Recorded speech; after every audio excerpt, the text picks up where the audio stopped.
This episode is brought to you by Lumina Growth Lab. At Lumina, we help professional learning and development companies who are struggling with predictable lead flow, breaking out beyond their network, and a sniper approach to attracting the ideal clients so they can have a smoother sales process, finally have scalability, and ultimately take their business to the next level. Most of the time, our clients come to us frustrated because business has fundamentally changed since the pandemic and now the disruption of AI. But with the right strategy and support, they're able to confidently add new channels of lead generation, leading to a packed pipeline that creates sustainable revenue and year-over-year growth for cheaper than ever before because of the use of AI technologies. If that sounds like you or someone you know, connect with me on LinkedIn and I'd be happy to have a conversation with you about unlocking your business's potential. Now, let's dive into today's episode. Welcome to the Marketing Matrix. I'm your host, Lisanne Murphy, and today I am joined by the talented and incredible Lynn Christian. Lynn, thank you so much for coming onto the show today. It's an honor. Thank you. Guys, I'm really excited for this conversation. Lynn has been through it. They are someone who is super intentional with how they have curated their life, and it really is an honor to have them on the show today. So before I hand over the mic, I want to have an opportunity to introduce this powerhouse human in front of me. So Lynn Christian is a master certified coach through the International Coaching Federation and founder of Soul Salt Inc., a coaching and personal development company devoted to helping individuals and organizations find their truth and live it.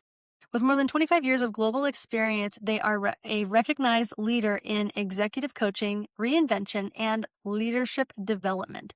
A former educator and innovation leader at Franklin Covey, has trained and mentored coaches worldwide and holds multiple advanced certifications, including conversational intelligence and Marshall Goldsmith stakeholder-centered coaching. Known for their direct, creative, and deeply human approach, they work with executives, entrepreneurs, and change makers to spark meaningful transformation.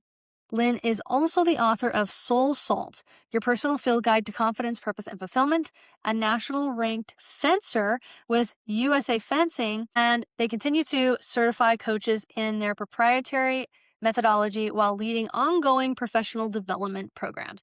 So guys, wherever you're at, if that doesn't get you excited, we're going to be talking about things personal, things business, things fencing. Who knows what's going to come up today?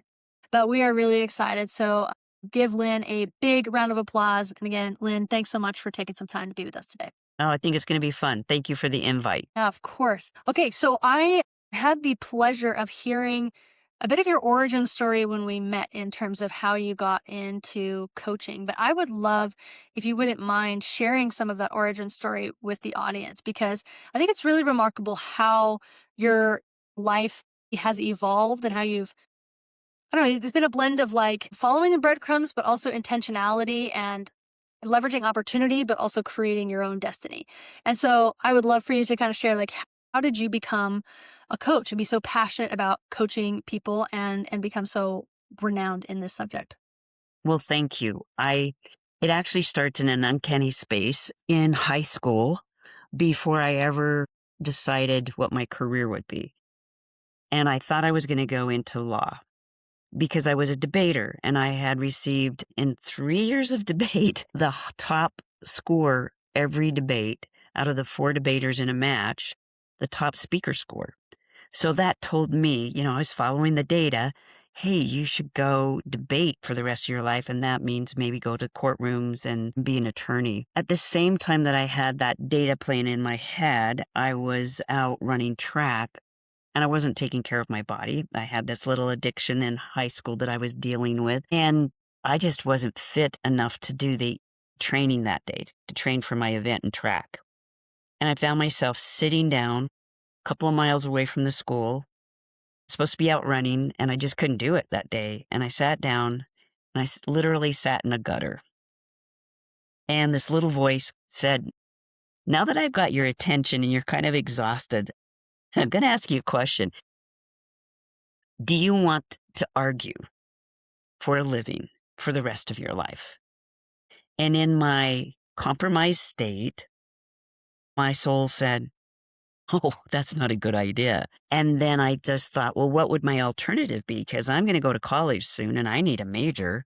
And if I don't do this thing that I thought I was going to do, what am I going to do? And then all of a sudden I looked up and I was sitting across the street from my old elementary school. The gutter I was in was across the street from my old elementary school. You can't make this up. That's what happened. And the faces of three of the most inspiring teachers from those years, K through 6, came to mind. And I thought, I want to do what they do. I want to inspire and motivate people. I want to enliven and enlarge individuals' vision of who they are and what they can achieve with who they are. And so in that moment, I decided I'm going to go back to school, talk to the counselor, and change my intention to become an elementary school teacher. And that's what I did. I That's quite spent, the shift it from was a lawyers shift. to elementary school teacher. And that's one thing that I noticed about myself because later on, I reinvented my career several times and studied what it was that takes a person from point A to Z in reinvention through different industries. And that's one reason why I have a specialty in that. I've guided a lot of individuals through career reinvention because mine started super early with a shift in awareness. I also started very early hearing an inner voice that was guiding me, that felt like this pure line, gold line that ran through my soul, which now is in my book called The Salt of Your Soul, The Soul Salt. I started understanding that there was a system of inner guidance too. And so that was a very pivotal moment in my life. I spent 15 years as a elementary ed specialist, as teacher. After that, I did some educational consulting. And while I was there, I recognized that I really needed to do something in business where I could raise my 3 kids. I was a single parent at the time. I needed to raise them on a better salary. And I asked the best network person in my neighborhood, Lisa Hatch, who at the time was running a business on the QVC network for her former roommate from high school, which was Marie Osmond. She was running the doll company for Marie. And so I knew Lisa really well. I trusted her judgment. I said, "You're the best network person I know. Who would you talk to if you're going to change careers?" And she said, "You should talk to my business coach." And I was like, "I don't know what that is, but I want to talk to this coach." So I'm in Orem, Utah at this point. I visit this business coach. She's just come off the mountains hiking. She's in hiking boots. She's just created a nice cup of tea for herself. She's sitting in her home comfy office that she just commuted from her teapot by 5 seconds. And I'm sitting there talking to her, impressed with her personal development, and decide to hire her. And she supports me. And I get hired by Franklin Covey to become a writer in their innovation center where they're writing curriculum, and I was ghostwriting books and other things for them. So I got hired into business and then succeeded at getting my projects done on time and on budget. And at the same time that this coach had helped me get where I wanted to go as far as my career, I wanted the personal development she had. So here I am writing and developing, getting my projects done. I get elevated to project manager. And I remember her helping me see how shiny her character was, how calm her soul was. And I asked her about that, and she says, "Oh, I got some of that from my coach training." So I went to coach training while I was working at Franklin Covey, not because I thought I'd be a coach, but because I thought that would be like a finishing school for adults. This would help me develop my character while I'm earning a living at Franklin Covey. And for a while that worked. When I got promoted to project manager and I wasn't writing anymore, but I was managing projects, I started going deep into the studies and I had to start getting clients. So on the side, I'm running my own small coaching business because I want to graduate and I have clients, and I'm finding out pretty good at the project management, really good at the coaching. Eventually, I get promoted to associate director over a project management innovation center at Franklin Covey. And then eventually I get promoted to director of innovation for Franklin Covey coaching, because by then I've graduated and I have my MCC through the the ICF. So all of a sudden I have a coaching business on the side. I'm working in corporate America. I'm comparing the two and realizing I want my own business. So I create Soul Salt. Franklin Covey knows this. We have a working agreement. I can run my own coaching business on my own hours and be their director of innovation for their coaching group. Eventually, I leave and I want to formalize the company. So I take the research I have of 5 years of coaching to some marketers, and the marketers run through the results of my clients and they see these strands, which are one strand says, what Lynn does assists me on a spiritual level. It's esoteric. It gets to the soul of things. It talks about inner guidance. The other thing that Lynn does is very science-based, research-based, practical application. I can focus better. I can manage my time better. I get my projects done. I organize my life better. And so with these two strands, the marketer said, you should be salt of the soul. You live in Salt Lake. I'd moved to Salt Lake in the meantime, and you should be branded Salt of the Soul. That didn't roll off my tongue, so I transposed it and said, let's just shorten it. Let's be Soul Salt. So the company got named by clients. I left Franklin Covey in 2004 and went out to do Soul Salt full time. I'd build up on the part-time work. I'd build up a full practice before I left, and I haven't looked back. I've been doing coaching from Soul Salt since then. And now we have a coach training piece of our work where people get certified in using my book. And I work with executives now, high impact leaders who are bringing the authority of their own soul. They're becoming more soul sovereign. You know, back then in 2004, when we named the company, there were some businesses and some groups that wouldn't hire me because soul was part of our company. And now I'm sought after because I'm having discussions with CFOs, COOs, CEOs, executive directors, levels way up in thought leadership and founders of organizations. And we're talking about the soul of things. We're talking about the intangible parts of their leadership. We're talking about how do they make their soul sovereign in a world of noise? And how do they find the authentic strand of their leadership? Because that's their success formula, not some leadership formula that was given to them through a book. So that's the whole evolution. That's how I got in front of you today, was listening to my inner guidance and doing the work and listening to my own market research of comparing project management versus coaching and finding my way to find my truth and then live it. So here I am. I love it. I love it. There's like so many lanes that I'm like, okay, where exactly should we dive in? I really appreciate you highlighting that story, and I love that you recapped it at the end by really it's a story of, I feel like authenticity is an overly used word, especially today, but that's really like what it comes down to is like you took the opportunities that were in front of you, but you never stopped seeking for like what is more me? What is something that is more me and more in alignment with what you enjoy doing or where you're naturally gifted at or can make a bigger impact for. And I also love that you brought up at the end that interesting of like you had comparisons, right? The really explicit one was like with Franklin Covey in your coaching program, but even the comparison of you sitting in the gutter with like, do you want to argue or do you want to inspire, right? Like that was a comparison that your still small voice inside was saying, hey, like this is the path that you're going down if you continue to choose this, or do you want to choose something different? When you were going through this, were you looking at it from the lens of reinvention like you do, or was that more of a retrospective lens that you're like, oh, I actually like I've reinvented myself like multiple times and that's what it is? Or like so I guess what I'm getting at is like how intentional was the reinvention lens for you in the moment? In the moment, it was not intentional as far as there's a reinvention formula or there's research on reinvention.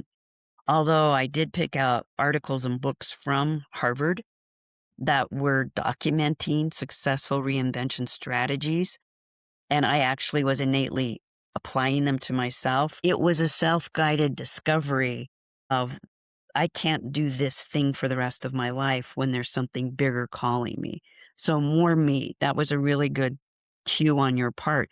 Literally, because I'm certified in multiple brain integration, head, heart, and gut. So I have a TEDx talk about the science behind our intuition, basically, because we have a functional brain in our heart, one in our gut. They can speak to us. They're constantly speaking to us. They can partner with our head brain. When you said more me, my deep identity gut brain stopped, literally.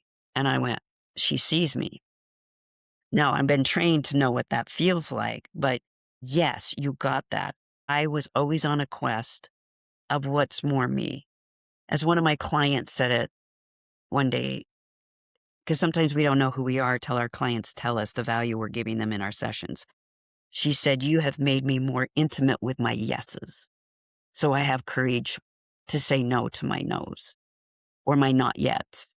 And that's exactly what I've done, is just followed that guidance that I assist other people to find, that is anti-guru culture. It's anti-cult culture. It's independent, free agent, guiding self harmoniously with oneself and others. That's the philosophy. And that's what I was applying to myself.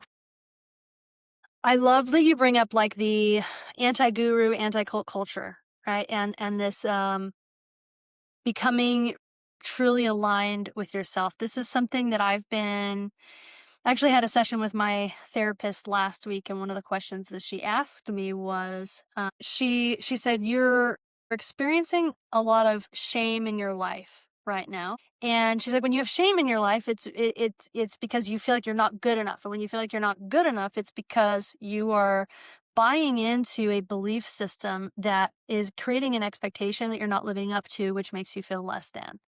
And she's like, "So I want you to look deeply at your beliefs. Like, where did they come from? Like, were they constructed by you, or were they given to you by church, society, family? Like where did your beliefs come from that are creating this expectation that you're not meeting, so you feel shame?"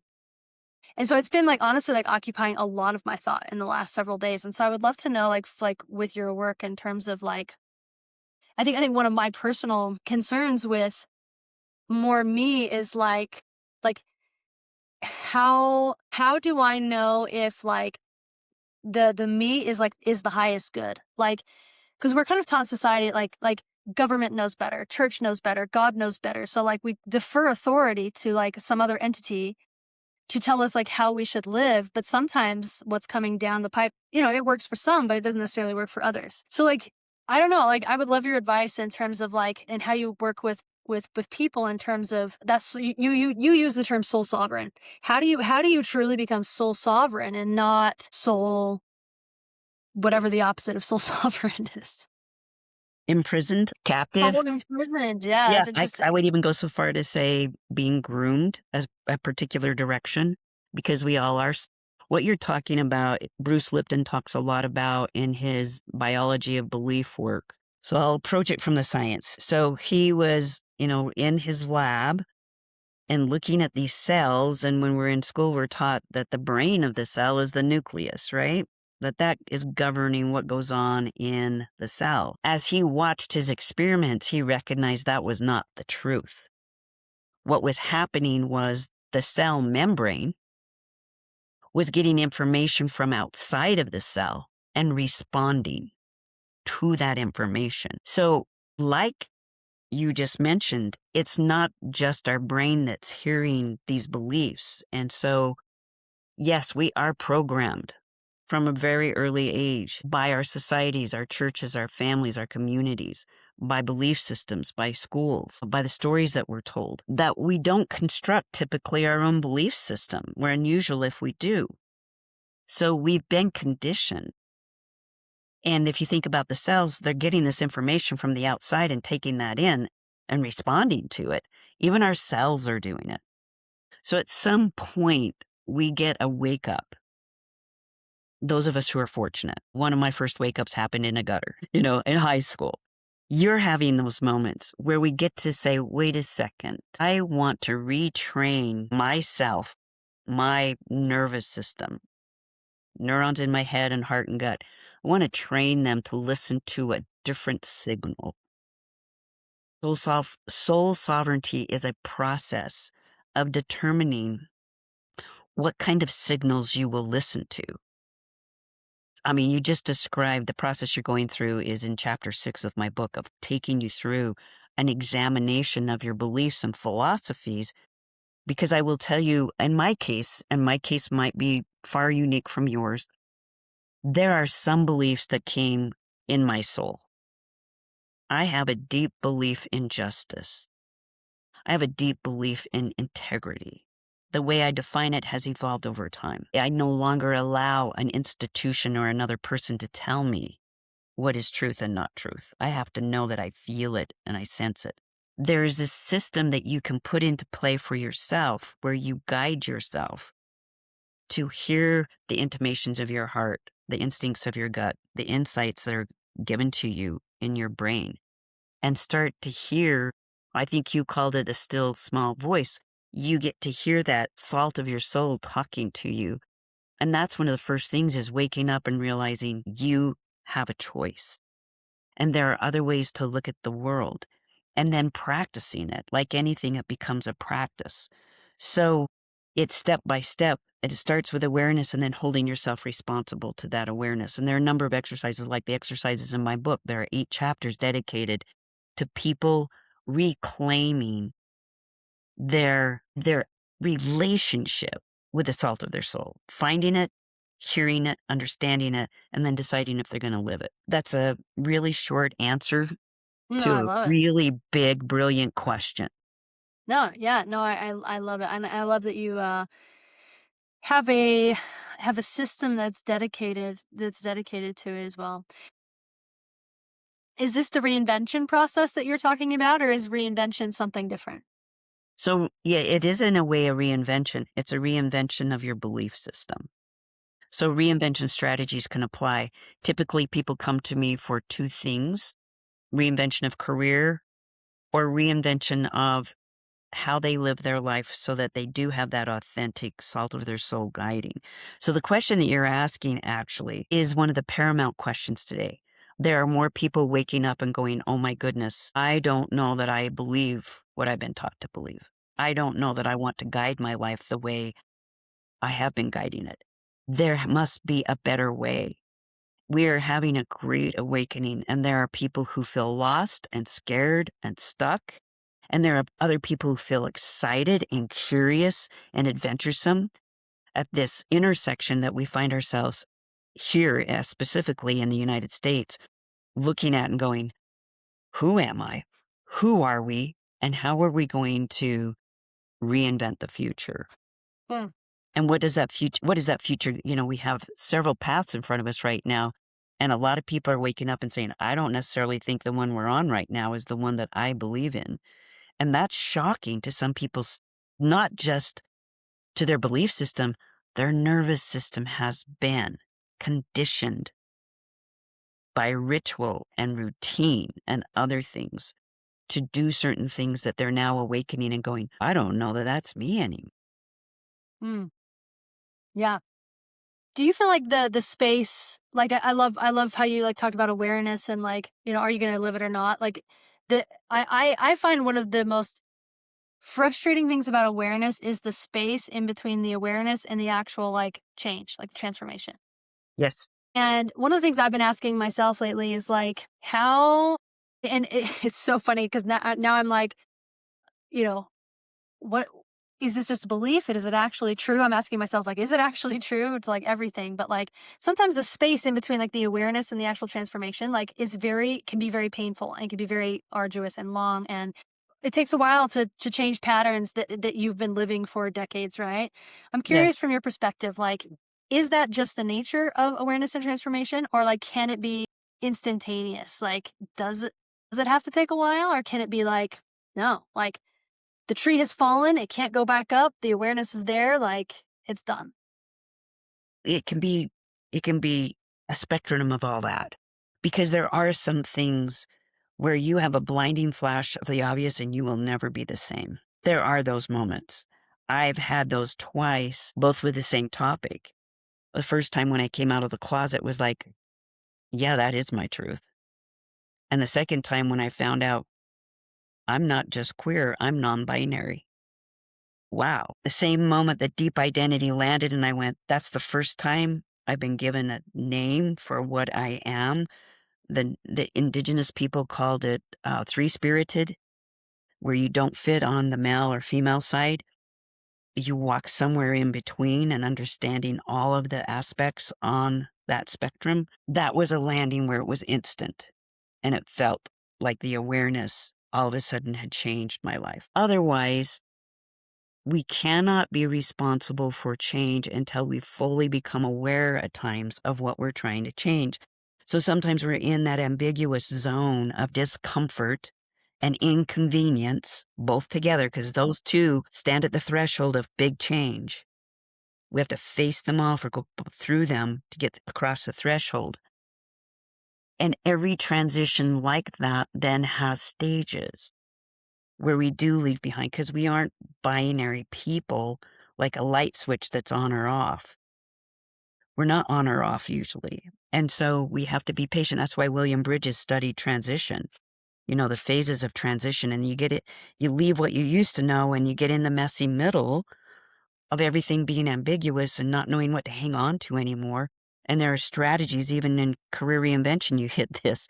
There are strategies for being in that ambiguity to keep going. If you abort it and say, this is too scary, and you run back to start, you're going to have to start over. And if you keep Mm. slogging through, you eventually get to a new beginning. So you can leave the past behind. And it is a process. There are things you can do. For instance, I'm changing my fencing game right now. You can it's a 10-year learning curve. I'm really in my 5th competitive year, and I have to change my tactics and my strategies because people now know how I'm winning and they know how to defeat that. So I need to keep growing. So last week I had a fallow week and I studied some new things and practiced some new things and didn't really get on a strip with anybody, didn't have any open fencing. And this week I had a lesson and then got into open fencing last night and I picked it right up because I'd spent a week practicing small little steps. And so from awareness to practice was about a 7-day period. That's relatively fast in change, but I did a lot of internal work to get there and I built on a base. So I'm using the fencing as a metaphor. Sometimes it's your base, sometimes it's how you can shift things internally, and then you get into the actual moment and you can see how much you've shifted.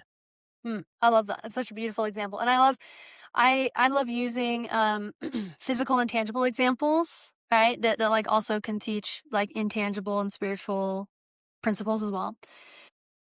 Which leads into the next question I had for you really well. What is something that you are currently in the process of transforming or reinventing? You mentioned your fencing, right? Is there anything else, either maybe in the professional realm that you're trying to evolve into or grow into Yeah. or whatever at this point? So you're going to be so excited to hear this because you're part of that catalyst. Like you found me right in the exact 30-day window. So in 2024, I had a lot of cathartic experiences. One in particular where I went to Yorkshire, England. I went back to where some of my lineage is from. I went there because I wanted to go on this retreat and recover a part of myself that was specifically for some recovery of parts of self. And I went into yoga, meditation, and chanting, no exterior, no drugs, and got to an altered state. I had these visions, I had this guidance that came from within. And I really asked myself, I had one of those moments, I don't like to call them the gutter moments, but it's like that where you have those moments where you're like, I want to change things. And I asked myself, who have I enjoyed working with? I'm 65 at that point. Who do I want to work with while I'm in what, who knows how long I'll work? But I'm in what most people would call retirement, and my legal retirement, my official retirement age, I've reached, but I'm not retired. So I asked myself, who do I want to work with? And I went back and found this strand of people who look good on paper, but know that there's something else in the driver's seat. Externally, something else is driving their car and they want to get out from the passenger seat and into the driver's seat again. We call it soul authority. So I work with C-suite individuals, founders, creatives, philanthropists, people who don't need to earn a living anymore, but they really want to work on their characters. Like, I hope this is not a bad metaphor for you. It's like Navy SEAL training, but for your character. They want to do a deep dive. They're willing to do 12 months of that. And we call it soul authority. And so in 2024, had, I'd had clients, but I wanted to take new clients through it. So I took 6 new clients through this soul authority. I wrote my whole business model around that. Started training other coaches to take the clients that I might not be seeing in the future. Lo and behold, as this new year has come in, I did that all during 2025. As we got into 2026 with this new business model, I'm finding what people want more from me. They still want that. There are some people in that program, mostly C-suite leaders. There are people coming in like you saying, I am questioning everything. And so my fiance and I, she is a shamanic healer. She's a vital herbalist. She has emergency medicine in her background. She has this extensive healing practice that she's been doing for years. And I have my guidance that comes from the salt of the soul. We've been putting that together in a program called Soul Sovereignty to help people get back in touch and do what you said. And so we are launching in the next few months a program that's designed to assist people to come in, ask these vital questions, find their answers by a variety of ways.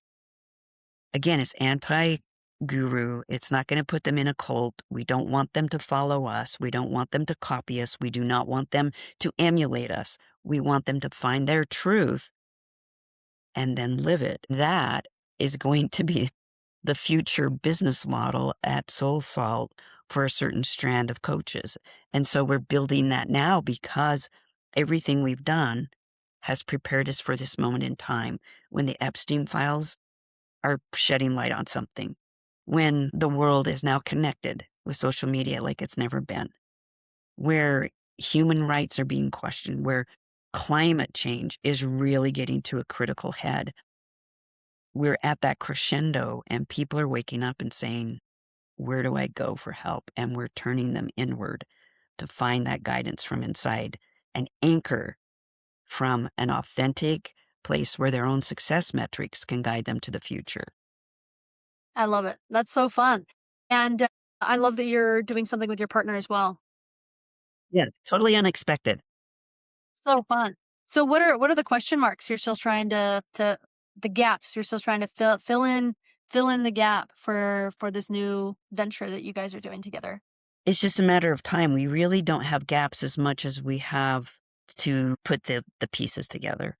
So, meaning we will be offering a free webinar once a month that people can just join. They can just drop in and we'll be asking questions and answering questions about the soul sovereignty path that they want to be on. We'll be taking one-to-one clients. We'll probably do some groups. We are looking into extending it into a YouTube channel. So it's more about we have the framework and maybe the gap is just putting the tangible program there. We do have people going through it informally. And so I guess the gap might be, the question mark is, how long will it take us to get these things going? Because the audience is ready. Mm. We already, I've had, like, for example, this week, I've had 2 discovery calls. They both are in line now after we went through discovery. They're in line for the soul sovereignty track. As soon as we can launch it, they're ready. So it's almost as if it's just reached its need moment when we're becoming aware this is what we have and this is what people want. Yeah, I love that. That's so And exciting. we never intended to work together. We never did. But that's gonna be like a whole experience in itself. I need to have you and your partner on after it gets going, and we can have. I've had two other couples come on as kind of like a panel podcast, and it's always fascinating to hear what they've learned about each other and how they bring their strengths and their weaknesses into the business and how it impacts the business and the relationship. It's always really interesting conversations. So we might have a We take would two love when that. Yeah, we'll jump in on the invitation. I know she'd love that. so fun. I love it. Well, I'm so excited. I can't believe how much time has gone by already. But it has been so beautiful having you on the podcast today and to hear about your journey and how I love the blend of like the esoteric tangible stuff combined with the science and the frameworks and the steps, right? It's such a powerful combination that is rare. I feel like a lot of programs just like hit on one or the other, and it really is important to have both, right? Because it's very easy to get lost in a framework, or it's very easy to get lost in the clouds, and so to have both is a really powerful combination. So um, I really appreciate you shedding light on everything that you've created and how it's come from inside and the impact that you're making in the world today. So thank you so much for coming on the Marketing Matrix. Thank you. Thanks for the opportunity. So for people that want to find your Soul Salt book or get in touch with Soul Authority or Soul Sovereign or you follow you or find when you release this YouTube channel, whatever it's coming, how do people get in touch? So you can buy the book, Soul Salt, the field guide, at any place where quality books are sold. If you're in Salt Lake and you want to patronize King's English, they will order it for you. You can get it on Amazon. You can get it on Audible. So that's a quick thing. You can also sign up for my guideposts that I publish twice a month. You can find them on my blog spot. My website is Soul Salt, SOU. The place to follow me, I am on LinkedIn and I'm out there a couple of times a week, but the place I'm most consistent is Instagram. For some reason, I'm such a visual learner that Instagram really speaks to me. I've never been great on Facebook, so I double post from Instagram. So you can find Soul Salt Inc. on Instagram. And I think those are the best ways to be in touch, although we can give you a link and folks can just go right to that link and get an intake form if they want to just have a free 20-minute discussion. I vet everybody that comes into Soul Salt. Annie and I, when we bring people into the Soul Sovereignty program, we interview them first. Just because we talk doesn't mean that it's a good fit. You may or may not be right for that part of the program. So there's always a vetting process, but you could get the intake form and just have a conversation and tell us what you're looking for. And then we would know if it's not with us, we have a great network that we could send you on to. So we'll make sure you get that link for the intake form. Perfect. Thank you so much. Okay, guys. Well, I'm going to put the link to all of the stuff that Lynn just talked about, the book, the website, her social media handles, and you can link out to those directly so that you can get in contact. But it's been seriously so fun having such a real conversation today. And I appreciate you speaking into some of the things that are present with me currently and that I'm working through and thinking about. So it was no coincidence that we had this It's recording not. today. This is the way my life works. So it's soul led. And I think that that's how our meeting came about. Yes, so it was no pun, well, I guess pun intended, and it was soul filled. All the souls, the authority, the Yes. sovereignty, the lead, all of it today. Uh, all right, my friends. So wherever you are listening from, your car, kitchen, or Costco, your time is valuable. So for you to spend time with us today means the absolute world. Until next time on the Marketing Matrix.